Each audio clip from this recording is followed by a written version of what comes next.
दोस्तों स्वागत है एक बार फिर से आपका हमारे चैनल पे। गए यहाँ पे जो आईसीआर का प्रैक्टिस सेट सीरीज चला रहे हैं तो उसी के सीरीज़ पे यहाँ पर हम मिनी मॉक टेस्ट लेकर आए हैं आपके लिए। तो ये मिनी मॉक टेस्ट जो बहुत ही ज़्यादा इंपॉर्टेंट है आपके लिए, क्योंकि इसमें मिक्स प्रश्न कराएंगे। 60 प्रश्न हम करने वाले हैं और 60 में से आप कितना सही करेंगे हमको कमेंट में आप लोग ज़रूर बताइएगा। तो चलिए सबसे पहला प्रश्न देखें।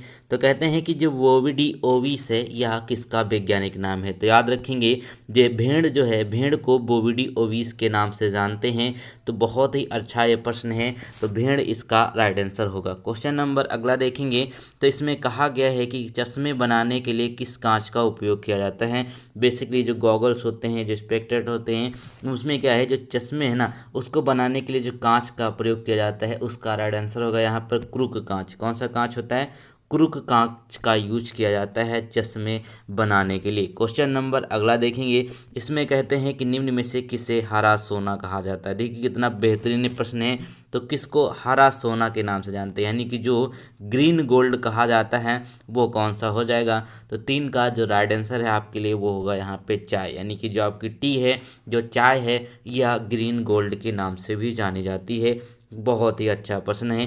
याद रखेंगे इसकी उत्पत्ति कहाँ हुई है, चाइना में हुई थी। क्वेश्चन नंबर अगला देखेंगे। इसमें कहते हैं कि भारत के इतिहास में किसके शासन को भारत का, यहाँ पे क्या पूरा देख लेते हैं, तो स्वर्णिम युग कहा जाता है। तो किसके शासनकाल में भारत को स्वर्णिम युग कहा जाता है। तो याद रखेंगे वो हो जाएगा गुप्त साम्राज्य। ठीक है, गुप्त साम्राज्य जो है उसको स्वर्ण काल या फिर स्वर्णिम युग के नाम से भी हम लोग जानते हैं। क्वेश्चन नंबर अगला देखेंगे। अगले प्रश्न में कहा गया है कि जापान पर गिराए गए परमाणु बमों के नाम क्या थे। अब देखिए जो परमाणु बम है ना वो जापान पे गिराए थे, हिरोशिमा और नागासाकी में। कहाँ पे? हिरोशिमा और नागासाकी में।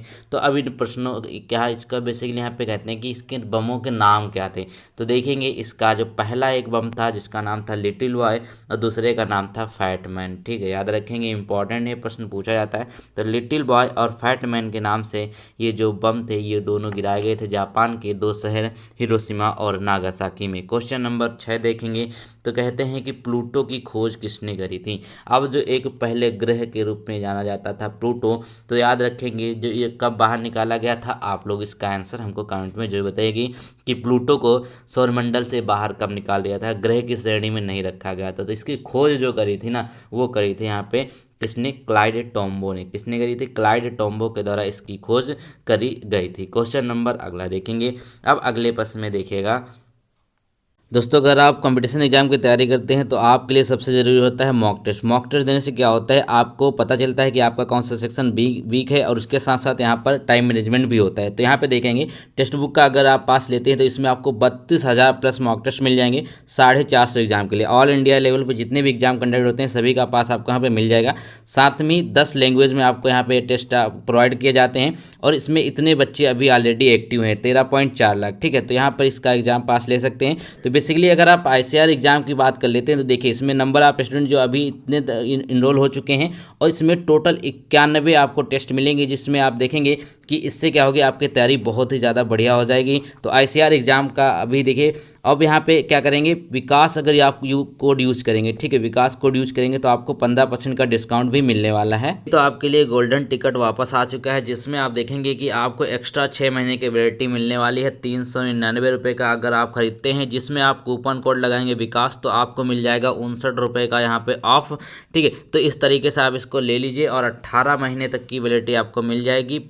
प्रश्न संख्या 7 कहता है कि न्यूटन के गुरुत्वाकर्षण के नियम के अनुसार दो वस्तुओं के बीच का बल डैश होता है। ठीक है, जो न्यूटन ने जो गुरुत्वाकर्षण बल दिया था, ग्रेविटेशनल फोर्स का जो बल दिया था, उसके जो दो वस्तुओं के बीच का जो बल होता है ना, जो फोर्स होता है, हमेशा क्या होता है, तो याद रखेंगे उनके द्रव्यमान के गुणज के समानुपातिक होता है। क्या बोला था उन्होंने कि इसके द्रव्यमान के गुणज के समानुपातिक होता है। क्वेश्चन नंबर अगला देखेंगे। अब अगले प्रश्न में देखिए तो कहते हैं कि ध्वनि निम्न में से किसमें यात्रा नहीं कर सकती, यानी कि जो साउंड है वो ट्रेवल नहीं कर सकती है किस चीज़ में, तो याद रखेंगे जो वैक्यूम होता है, जो निर्वात होता है, उसमें साउंड ट्रेवल नहीं करती है। सबसे ज़्यादा बढ़िया से किस में ट्रेवल करती है, ठोस, यानी कि इस्पात में वो सबसे बढ़िया से ट्रेवल करती है। क्वेश्चन नंबर अगला देखेंगे तो इसमें कहते हैं कि निम्नलिखित में से पाकिस्तान के राष्ट्रपति किसने मिल्खा सिंह को फ्लाइंग सिख के नाम से जाना, मतलब इनको नाम दिया था, ठीक है। फ्लाइंग सिख नाम किसके द्वारा दिया गया था? ये पाकिस्तान के राष्ट्रपति हुआ करते थे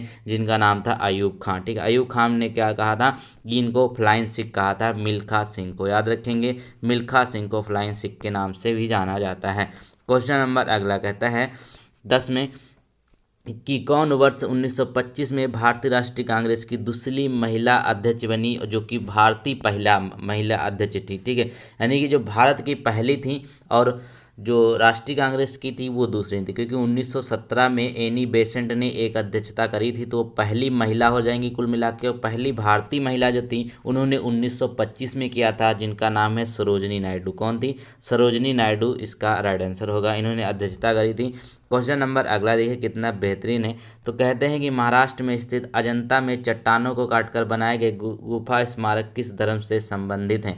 तो महाराष्ट्र में जो अजंता की गुफाएं हैं वो चट्टानों को काटकर बेसिकली बनाई गई हैं। तो अब कहते हैं किससे संबंधित है? तो अजंता की गुफाएं बौद्ध धर्म से संबंधित है, याद रखेंगे किससे संबंधित है?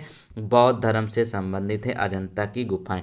क्वेश्चन नंबर अगले में कहते हैं कि भारतीय राष्ट्रगान की गायन की अवधि कितनी है? तो भारत की जो राष्ट्रगान है इसके गायन की जो आधिकारिक अवधि है वो है 52 सेकंड। तो बहुत ही आसान है, बच्चे को पता होना चाहिए। तो 52 सेकंड इसका राइट आंसर हो जाए, यानी कि जो राष्ट्रगान है उसको 52 सेकंड में गाना चाहिए, ये इसकी आधिकारिक अवधि तय करी गई। अगला क्वेश्चन कहते हैं कि 13 में कि निम्नलिखित में से किसे भारतीय नौसेना में सर्वोच्च पद कौन सा है? ठीक है, भारतीय नौसेना में सर्वोच्च पद कौन सा है निम्न में से? अब देखिए इसका राइट आंसर क्या हो जाएगा? एडमिरल। जो एडमिरल होते हैं ना वो सबसे ऊंचे पद पर होते हैं, याद रखेंगे, एडमिरल सबसे ऊंचे पद पर होते हैं। क्वेश्चन नंबर अगला कहता है कि अब तक भारत में कितनी महिला प्रधानमंत्री रही हैं? ये पूछा गया प्रश्न, बहुत ही अच्छा है। तो आज तक जो भारत में महिला प्रधानमंत्री रही हैं वो कितनी रही हैं? मात्र एक रही हैं। कौन रही हैं? वो हो जाएंगी इंदिरा गांधी, ठीक है। इंदिरा गांधी जो थी ये पहली महिला प्रधानमंत्री थी और उसके बाद अभी कोई प्रधानमंत्री नहीं बना है। और पहली महिला राष्ट्रपति कौन थी? प्रतिभा पाटिल, याद रखेंगे, इन सारे प्रश्नों को इंपॉर्टेंट है। क्वेश्चन नंबर अगला कहता है कि गांधी जी चाहते थे कि छात्रों को डैश में अपनी छुट्टियां बितानी चाहिए, ठीक है। गांधी जी का क्या मानना था कि जो छात्र है ना वो अपनी छुट्टियां कहाँ बिताएं, ये बेसिकली गांधी जी के द्वारा कही गई बात है। तो उन्होंने कहा था कि समाज सेवा में, जो छात्र है ना जब उनको छुट्टी मिलती है, गर्मियों की छुट्टी मिले या किसी भी छुट्टी मिले, तो उन्होंने बोला था कि समाज सेवा में उनको सारा समय बिताना चाहिए। तो ये इनके द्वारा कहा गया था। क्वेश्चन नंबर अगला देखें तो कहते हैं कि एडवेंचरज ऑफ शर्लॉक होल्म्स, ठीक है, यहाँ पे शर्लॉक होल्म्स की बात कर रहे हैं, एडवेंचर ऑफ शर्लॉक होल्म्स। यह पुस्तक के लेखक कौन है? तो याद रखेंगे इसका राइट आंसर हो जाएगा आर्थर कॉनन डॉयल। इंपॉर्टेंट ये प्रश्न है, आर्थर कॉनन डॉयल इसके राइट आंसर हो जाएंगे। क्वेश्चन नंबर अगला देखिए, तो इसमें कहते हैं कि आकार के संदर्भ में मंगल का हमारे जो सौर ग्रह है यानी कि जो सौर मंडल है यहाँ पर कौन सा स्थान है? ठीक है, जो मंगल ग्रह है इसका सौर मंडल में कौन सा स्थान है आकार के मामले में? तो प्रश्न संख्या 17 में क्या हो जाएगा? 7वां। कौन सा है? 7वां स्थान है, याद रखेंगे। क्वेश्चन नंबर अगला देखिएगा। अगला प्रश्न कहता है कि एम.एस. सुब्बुलक्ष्मी किसके लिए प्रसिद्ध हैं? ठीक है, एम.एस. सुब्बुलक्ष्मी जो है वो किसके लिए प्रसिद्ध हैं? बहुत बार ये प्रश्न पूछा जाता है, याद रखें किसके लिए? गायन के लिए प्रसिद्ध हैं। कौन है? गायन के लिए सुब्बुलक्ष्मी प्रसिद्ध हैं, एम.एस. सुब्बुलक्ष्मी। क्वेश्चन नंबर अगला देखेंगे।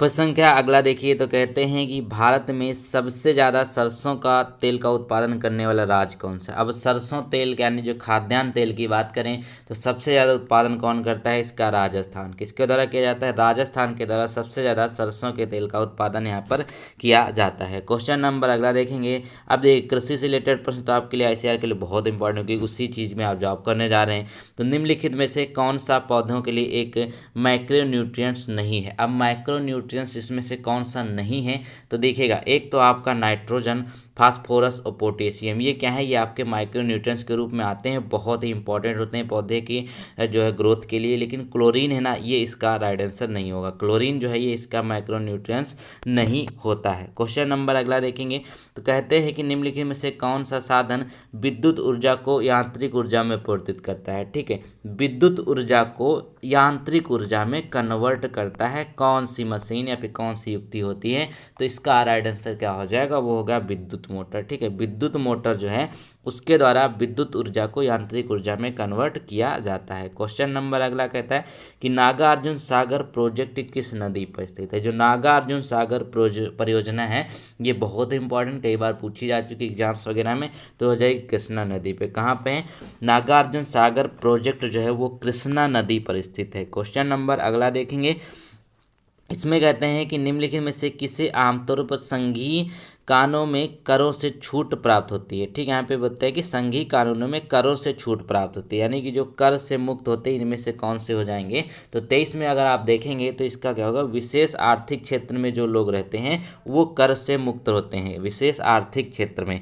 क्वेश्चन नंबर अगला देखेंगे तो इसमें कहते हैं कि जो एकीकृत परिपथ यानी कि जो इंटीग्रेटेड सर्किट है, पूरा क्वेश्चन को दिखा देता हूँ, ठीक है। तो देखिए, तो एकीकृत जो आपका इंटीग्रेटेड सर्किट का उपयोग किस जनरेशन में कंप्यूटर में किया गया था। ठीक है, याद रखेंगे जो आपके इंटीग्रेटेड सर्किट है यानी कि जो आईसी चिप्स हैं इसका प्रयोग कंप्यूटर के किस जनरेशन में किया गया है। तो 24 का राइट आंसर क्या हो जाएगा, तीसरी, यानी कि जो आपकी थर्ड जनरेशन आई थी इसमें आईसी चिप्स का यूज हुआ था। याद रखेंगे, बहुत ही इंपॉर्टेंट प्रश्न है। चलिए क्वेश्चन नंबर अगले देख लेंगे।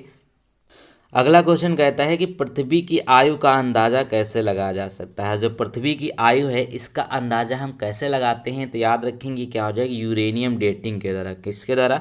ये यूरेनियम डेटिंग है ना, इसके द्वारा हम ये पृथ्वी के आयु का अंदाजा लगाते हैं। एक कार्बन डेटिंग होती है तो इसकी लिमिटेड होती है, यानी कि कुछ लिमिटेड चीज़ों के लिए यह एप्लीकेबल होता है और उसके साथ साथ कुछ लिमिटेड आयु का ही पता लगा पाता है। लेकिन जो यूरेनियम डेटिंग होती है ये बहुत ज़्यादा पुरानी चीज़ों की भी पता लगा लेता है। क्वेश्चन नंबर अगला कहता है कि जो साइलेंट वैली है ना किस जगह पर स्थित है। तो बहुत ही आसान है, जो साइलेंट वैली है जिसको शांत घाटी के नाम से भी जानते हैं तो वो कौन सी हो जाएगी, राइट आंसर कहाँ, केरला में है। कहाँ पे? केरला में स्थित है आपकी शांत घाटी या फिर साइलेंट वैली। क्वेश्चन नंबर अगला कहते हैं कि संविधान सभा के ड्राफ्टिंग कमेटी के सभापति के रूप में कौन चुने गए थे। अब ड्राफ्टिंग कमेटी की बात कर लेंगे तो इसके जो सभापति थे वो कौन थे। तो बहुत ही आसान है और कई बार हम इस क्वेश्चन को करा भी चुके हैं क्योंकि ये इंपॉर्टेंट है।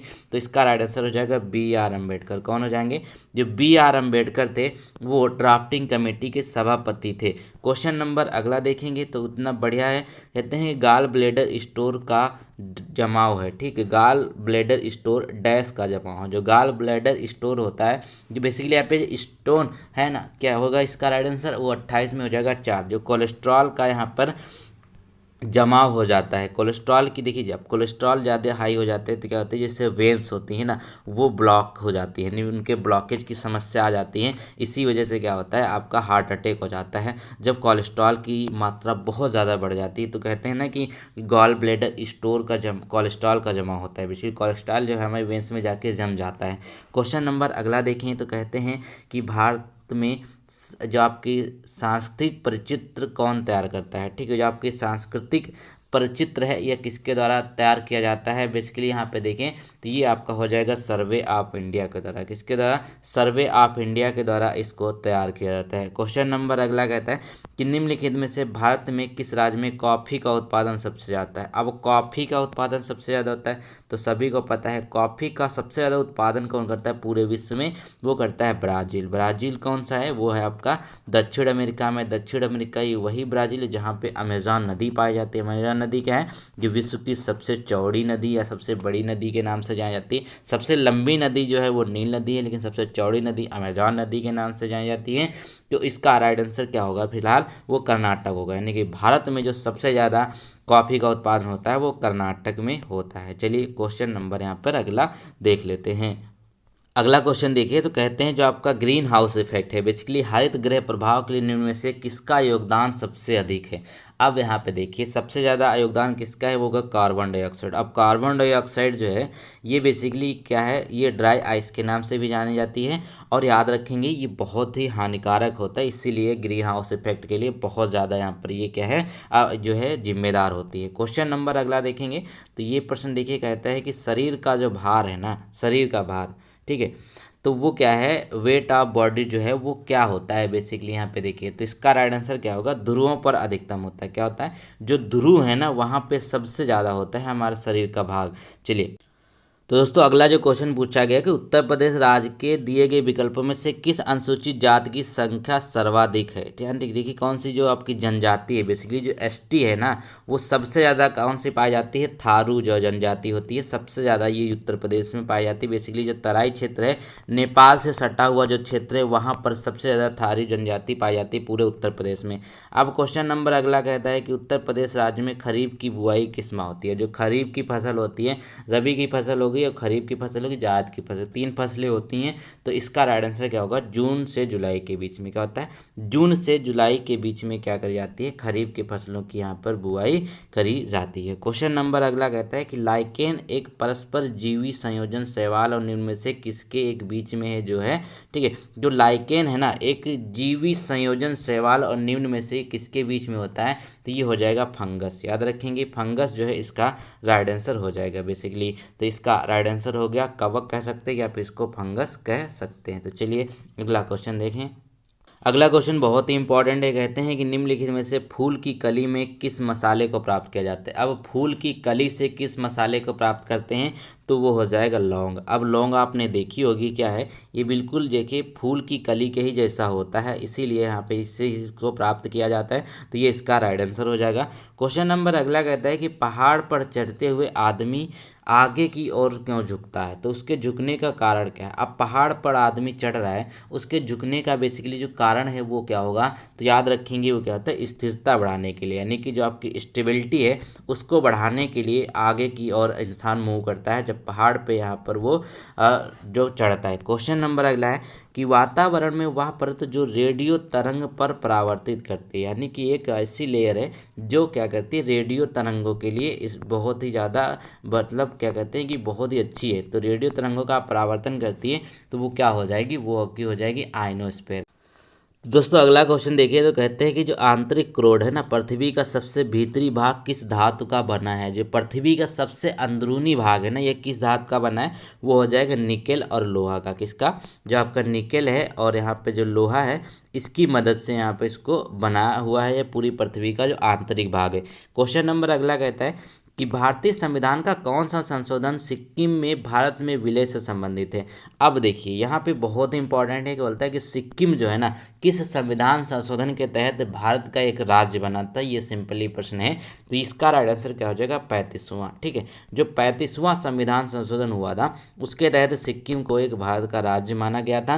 क्वेश्चन नंबर अगला कहते हैं कि यहाँ पर कि पाँव और मुंह के रोग डैश में होते हैं। जो पाँव और मुंह का रोग हो जाता है वह किस चीज़ में होता है, तो याद रखेंगे ये क्या हो जाएगा आपका राइट आंसर, मवेशी और भेड़ पे। इनके क्या होता है, देखिए आप किसी किसी का जैसे जानवर अगर आपने कभी पाले हो या देखे हो तो उनके मुंह में सड़न हो जाती है और पैर में जो खुर होता है उसमें सड़न हो जाती है, तो उसको क्या कहते हैं, ये मवेशी और भेड़ में ज़्यादा होता है। तो याद रखेंगे। चलिए क्वेश्चन नंबर अगला देखेंगे।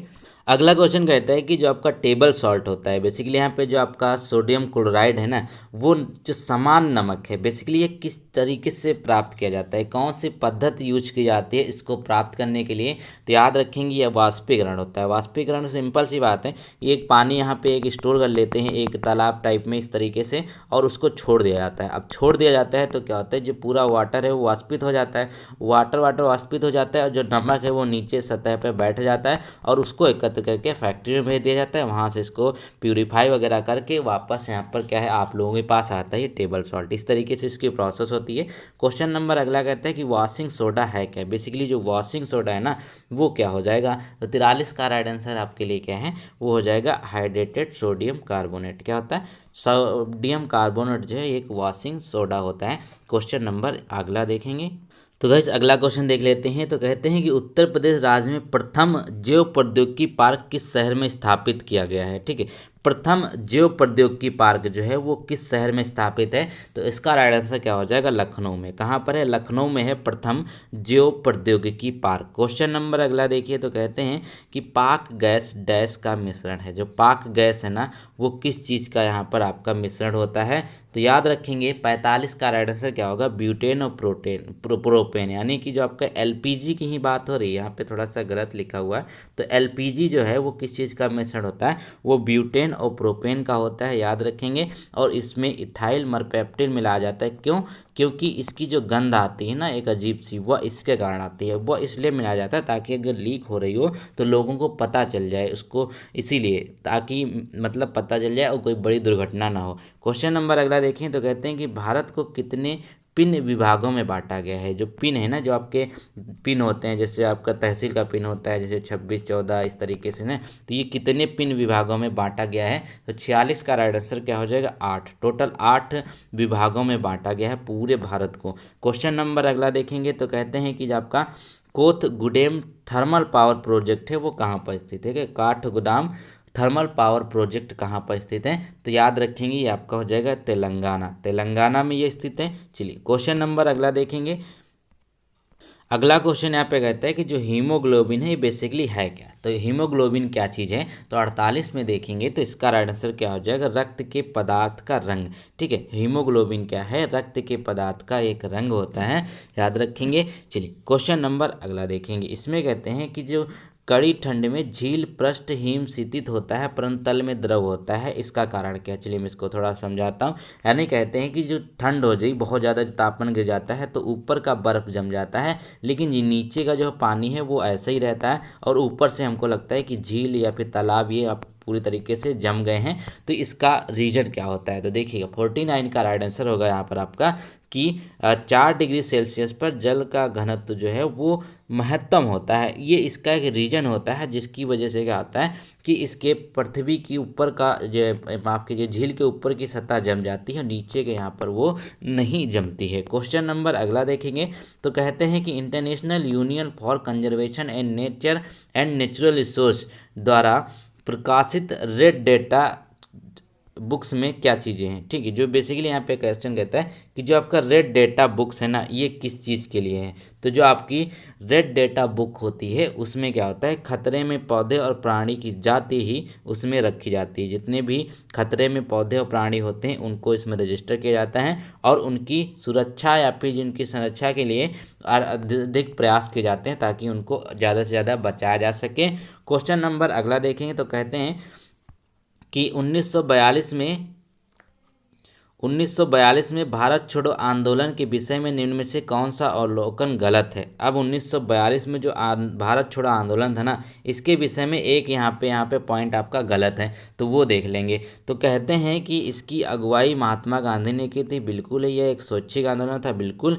यह सामान्य में श्रम को आकर्षित न कर सका, यह एक अहिंसक आंदोलन था। ठीक है, तो इनमें से जो एक अवलोकन सही नहीं होगा वो क्या हो जाएगा? यहाँ पर डी हो जाएगा। सामान्य में श्रम को आकर्षित नहीं कर सका, ऐसा नहीं था। यहाँ पर जितने भी यहाँ पे श्रम थे वो सभी के सभी यहाँ पे, जितने भी यहाँ पे जो छोटे बड़े से लेकर जितना भी जो वर्ग था मानवों का, सभी ने इनमें मिलजुल कर भाग लिया था।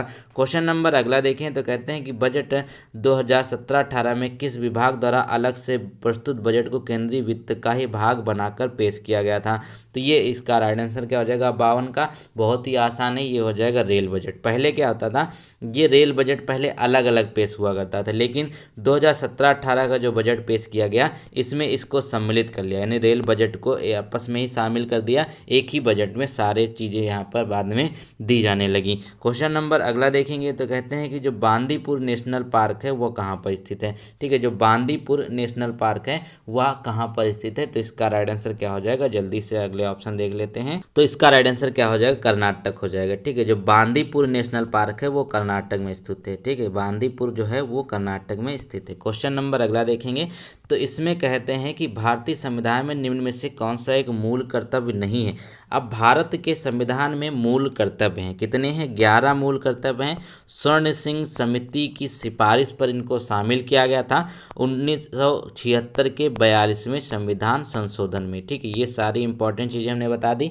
अब देखिए इसमें कहते हैं कि एक मूल कर्तव्य नहीं है, ये आपको बताना है। तो देखेंगे, एक तो आपका सार्वजनिक चुनाव में वोट देना, यही आपका मूल कर्तव्य नहीं है। विज्ञान टेम्पर पे विकसित करना, सार्वजनिक संपत्ति की रक्षा करना, संविधान का पालन करना, ये सारे के सारे हैं, लेकिन आपका वोट देने का जो अधिकार है वो आपका मूल कर्तव्य नहीं है। आपका मन हो तो वोट दीजिए, नहीं मन है तो मत दीजिए, ये आपका कोई प्रेशर नहीं। क्वेश्चन नंबर कहता है 55 में कि सौर ऊर्जा का अधिकतम स्थिरीकरण किसके द्वारा किया जाता है। जो सौर ऊर्जा का अधिकतम स्थिरीकरण है ना, वो किसके द्वारा किया जाता है, तो ये हो जाएगा हरे पादप के द्वारा। किसके द्वारा, जो ग्रीन प्लांट्स होते हैं इनके द्वारा सबसे ज़्यादा स्थिरीकरण किया जाता है जो आपका सौर ऊर्जा होती है। क्वेश्चन नंबर अगला देखेंगे।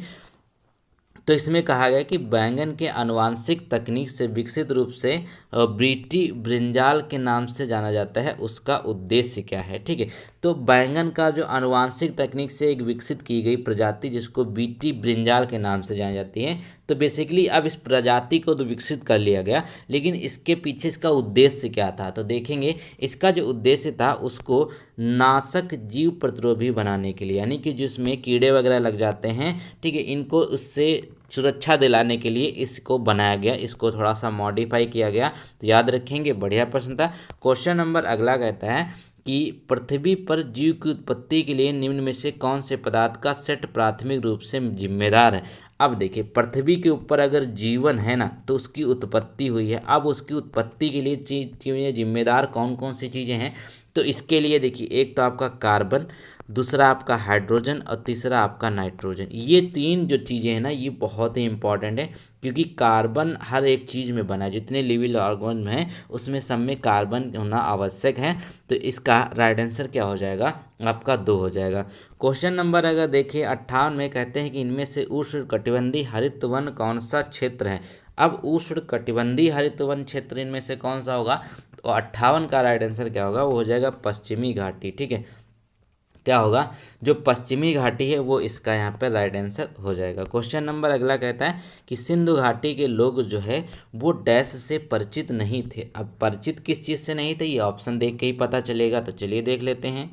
एक्सपेक्टेड क्वेश्चन था, तो देखिएगा, तो कहते हैं लोहे, जो लोहा है ना उससे परिचित नहीं थे। सिंधु घाटी के लोग लोहे से परिचित नहीं थे, बल्कि वो तांबे चांदी ये सब चीज़ों से परिचित थे, बस लोहे।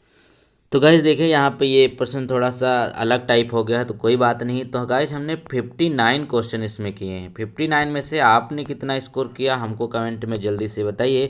प्रश्नों का लेवल कैसा था, अच्छा था, मुझे लग रहा है कि जिस हिसाब से आपका पेपर आना चाहिए उस हिसाब से मैंने लेवल बहुत अच्छा रखा था। उम्मीद है आपको वीडियो पसंद आई होगी। वीडियो पसंद आया तो उसको लाइक कर सकते हैं। चैनल को अभी तक सब्सक्राइब नहीं किया तो सब्सक्राइब करके रख लीजिए।